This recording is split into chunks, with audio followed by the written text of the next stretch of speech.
The Shadow of Fu Manchu. Based on the stories by Sax Rohmer.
Following the return to sanity of Inspector Weymouth and the burning to death of Fu Manchu, Nayland Smith is sent by his chief to the hotel of Sir Gregory Hale, erstwhile attaché to the British Embassy at Pekin, and to receive from him a report on the Mongolian frontier. Smith, accompanied by Dr. Petrie, discovers Sir Gregory at the point of death. Unable to speak, Sir Gregory scribbles a few words in Smith's notebook before he dies. The paper reads, "Guard my diary. Watch Tibet and the Sea Fan. And beware the man with the limp." As usual, Petrie, we're in too late. 10 minutes earlier, and we might have saved Sir Gregory Hale's life. Beware the man with the limp. The sea fan. The sitting room. Come on. Lights, Petrie. Find the lights. He went out that door. Oh, blast it. There he goes. Down the end of the corridor. I'll get him. Look, that small brass chest. He left it there for me to fall over. An old trick, but effective. He got away, sir. Disappeared. When I got to the corner, he was gone. The chest. That's what he was after. Oh, thank heaven you were too quick for him. What about the chest? Sir Gregory brought it to England with him. He's been guarding it for the past week, night and day, with a loaded pistol. Put it on the table. You know, Beatson, what it contains? No, sir. Every night he lay with his head on it.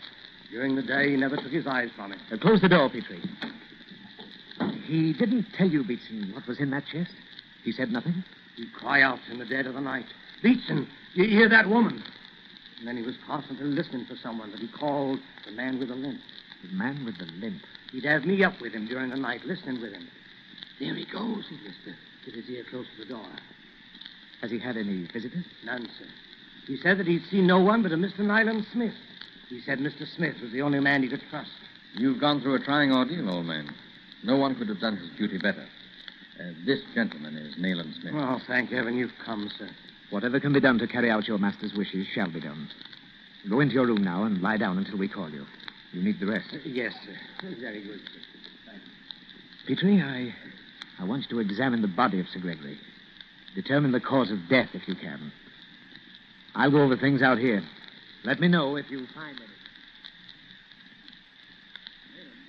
Here. Found it on the bed. Could it mean anything? What is it? A flower. Bruised, but fresh. Couldn't have been in the room very long. What's the matter? Put that thing down, Petrie. On the table. Well, of course, but You didn't break that stalk? No, I found it just as you see it. Have you smelled the petals? No, I intended Don't to. do it. Pronounce slowly the word Sakyamuni. What in the name of... I mean it. Do as I tell you. Of course, Sakya Muni. Phew. All right. Now go and wash your hands thoroughly. There, in the bathroom. Beatson, go on, Petrie. Wash your hands. You fall, sir. Have any flowers been brought into this room today? Flowers? No, sir. You were certain of that? Positive, sir. Who brought up the meals? No one, sir. There's enough tinned and bottled food here, sir, to last for weeks. I got it the day we arrived. No one has entered or left these rooms until you came tonight. Excepting yourself. Excepting myself, sir. Then how in the world... You washed your hands, Petrie, thoroughly? Of course, but why all... Later, old chap, later. Do me a favor now. Telephone down to the manager and ask him to come up at once. Then call Weymouth. But not a word to either of what's happened here. Oh, yeah. Telephone seems to be out of order. Oh. Well, I'll go down to the lobby. Righto, and hurry. Beetson, go with him. Yes, sir.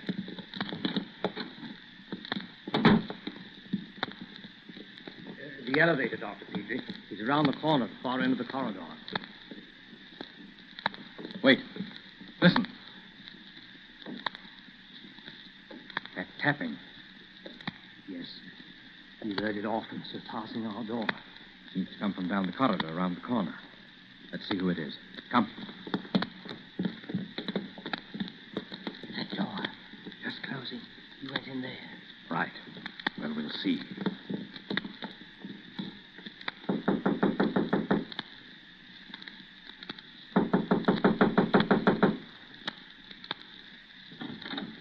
Well, what you want? Go away. This private room. There's someone in here I wish to see. You see nobody. Go away. Well, that beats me. Well, come on. Let's go on to the lobby. This hotel must cater to Orientals, huh? A half-caste, sir. I've seen many like her in the East. Have you seen this particular one during your stay at the hotel? No, sir. Well, hope she doesn't report us to the management. Well, you'd better go back to the room. I'll make the phone call and join you. Smith is so distinguished a guest as Sir Gregory should have chosen the New Louvre as a place to terminate his career. I hope you'll keep it as quiet as possible. I'll do what I can. Oh, by the way, you have Oriental guests with you? None at the moment, sir. No, not a certain Oriental lady? No, sir. You have likely seen one of the ayahs. There are several Anglo-Indian families here. Very well. The authorities will be here presently to take over. I'll see they cause as little fuss as possible. Thank you, sir. I'm positive, Nayland, that the man with the limp was in that room. The woman acted frightened, guilty. Perhaps he was, Petrie. However, we're not dealing with Fu Manchu now, but an entirely unknown quantity, the sea fan. Just what the devil is the sea fan? The greatest mystery of the mysterious East. We know that Fu Manchu was in England, paving the way for a vast empire. An empire the rest of the world terms the peril. Well, such an empire must have... An emperor. Why not an empress? Oh, the lowly place held by women of the East. I can cite notable exceptions, both ancient and modern. However, a moment's consideration will disclose many advantages in the creation by a hypothetical group of an empress. Well, I don't follow. I should think a man Now, wait. would... There's a persistent tradition throughout the East that such a woman will one day rule over the world. Oh, legend, a superstition. I was assured some years ago by a learned pundit, a sort of Buddhist prophet, that a princess of very ancient lineage living in some secret monastery of Tibet was to be the future empress of the known world. And you believe that? I believe this tradition, or the group who seek to keep it alive, to be what is called the sea fan. Some of what I've told you is legendary and some superstition. But part of it is true. Come, old man, really now, you're joking. By no means. And Hale blundered into this giant conspiracy, in which I'm certain Fu Manchu had a hand. And in that brass chest is something indispensable to the success of this vast movement. Then he was followed to this very hotel by agents of that group? Rather evident, isn't it? You're going to open the chest? Decidedly not. Hale's fate is warning enough for me to keep away from it. Since I was with him when he died, and they don't know how much I know. You have some idea how he died? The flower of silence. You found it. That thing on the table. You call it the flower of silence, then you must know something. I ran across it once, in Upper Burma. A Tibetan monk died mysteriously, inarticulate. The native who took me to him saw in the monk's hand a crumpled flower. He bolted, screaming, "The flower of silence, the sea fan." Well, how does the poison enter the circulation? A hollow thorn among the petals. How it functions, I don't know. But I extracted enough poison from the petals to kill a dozen men. Oh. Well, why, Nayland, did you have me repeat the words Sakyamuni? From the pundit I mentioned, I learned the flower of silence was used by a certain group. He said that, according to some authorities, one who had touched it might escape death by immediately pronouncing the sacred name of Buddha. Magic, Nayland. Bit out of date in this day and age, eh? The pundit was no fanatic. You see, he explained that no one who had been poisoned by the flower could correctly pronounce the word Sakya Muni. Oh, I see. Since the effect of the flower is to instantly tie the tongue, I suppose the pronouncing of the name of Buddha becomes a test whereby the victim may learn if the poison has entered his system, eh? Exactly. Then, Nayland, it behooves us to be doubly on our guard. Unless I'm very much mistaken, the man who mysteriously entered these rooms in search of that chest and the woman I saw are one and the same. What gives you that impression? The glimpse I caught of the fellow as he went through that door. Well, he was small, and the woman's face seemed familiar. Then at least two of the Oriental group are here in the hotel. The woman and the man with the limp. We'll guard the chest, turn and turn about tonight, old chap. You take the first watch. Wake me at 4 a.m.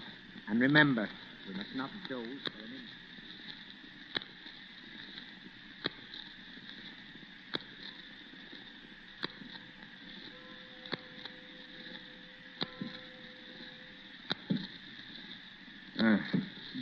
Joe.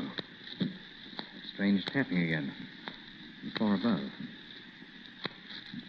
Nayland. It's 4 o'clock. Nayland. Great Scott. Nayland, wake up. Feed me.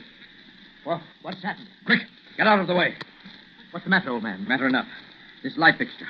It was hanging within an inch of your face. Look, fastened to the edge of it. Flower of silence.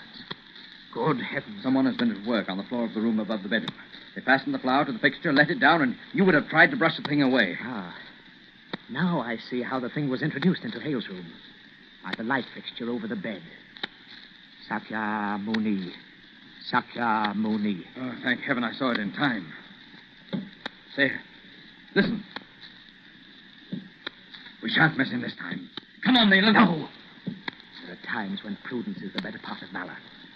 Neither of us must leave this room tonight.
Shadow of Fu Manchu.